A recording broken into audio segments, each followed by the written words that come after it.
नमस्कार, मैं आकाश और आप मुझे सुन रहे हैं मेरे शो में देशभक्ति से दलाली तक।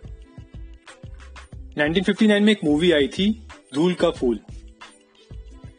उसमें एक बहुत खूबसूरत सा गाना है जो सिर्फ गाना ही नहीं, एकता का संदेश भी है, जिसके बोल हैं, तू न हिंदू बनेगा न तू मुसलमान बनेगा, इंसान की औलाद है इंसान बनेगा। पर अगर हम बैंगलोर राइट्स को देखते हैं तो ये आदर्श, ये एकता, ये इंसानियत दिखती ही नहीं। ये सब फीकी सी लगती हैं। एक लोकल एमएलए का रिलेटिव इस्लाम धर्म को, उनके ईश को, उनके भगवान के खिलाफ कुछ अभद्र पोस्ट करता है, जिसके चलते लोग दंगाई बन जाते हैं। पता नहीं कितने व्हीकल्स को जला देते हैं, कितने पुलिसमैन को घायल कर देते हैं और कई लोगों को तो मार भी देते हैं ये दंगाई, ये कट्टरपंथी लोग। इसकी हम दो एस्पेक्ट्स पे बात करेंगे, एक तो लीगल एस्पेक्ट, दूसरा सोसाइटल एस्पेक्ट। आईपीसी के अकॉर्डिंग राइट्स, जिसे हम 146 में, जिसका डेफिनेशन 146 में है, जिसे हम बलवा कहते हैं, दंगा नहीं, और दंगा जिसे हम एफरे कहते हैं, वो सेक्शन नंबर 159 में। इन दोनों की डेफिनेशन और पनिशमेंट अलग अलग है। जो बैंगलोर में हुआ वो राइट था, जिसे हम बलवा कहते हैं, जिसकी डेफिनेशन है जहां पे अनलॉफुल असेंबली होती है, 5 या 5 से ज्यादा लोग होते हैं, इकट्ठे होते हैं in prosecution of some common objective like violence. उनका उद्देश्य होता है हिंसा करना।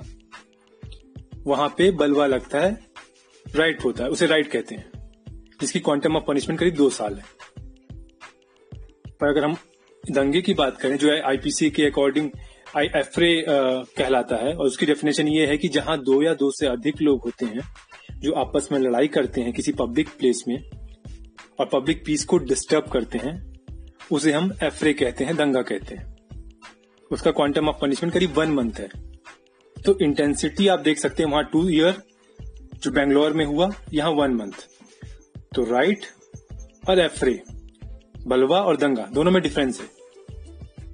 आईपीसी के चैप्टर 15 में ऑफेंस रिलेटेड टू रिलीजन की बात किया है। मतलब आप अगर धर्म के खिलाफ कुछ बोलते हो, किसी धार्मिक प्रतीक को कुछ गलत कहते हो, किसी समुदाय को कुछ गलत कहते हो, तो you will be charged with blasphemy. Punishment है 1 to 3 years। लेकिन फिर भी जो ये कट्टरपंथी लोग हैं, सड़क पर निकलते हैं, लोगों को मारते हैं, काटते हैं, पब्लिक प्रॉपर्टी को आग लगाते हैं, उपद्रव करते हैं, लोगों की जान लेते हैं। क्यों? क्योंकि ये सब पॉलिटिकली मोटिवेटेड है। मुसलमानों को ये कह के भड़काया जाता है कि हिंदू उनके दुश्मन है और इस्लाम खतरे में है। हिंदुओं को ये कह के भड़काया जाता है कि हिंदुत्व खतरे में है और जो मुसलमान है वो उनके दुश्मन है। पर सच तो ये है कि न हिंदू खतरे में है, न मुसलमान खतरे में है, इंसानियत खतरे में है, समझदारी खतरे में है, जो सबसे जरूरी है, और एकता खतरे में है। रूल ऑफ लॉ के अकॉर्डिंग अगर चलते तो पहले एफआईआर होती।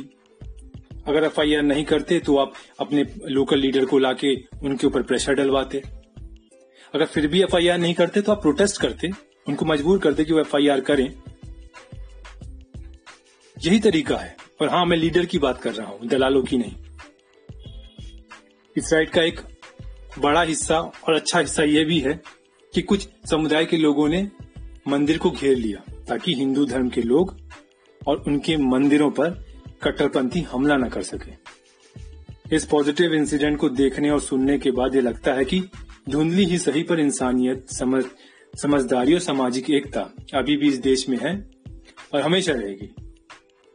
मैं आकाश और आप मुझे सुन रहे थे मेरे शो में देशभक्ति से दलाली तक। जय हिंद, जय भारत, और हाँ, हैप्पी इंडिपेंडेंस डे।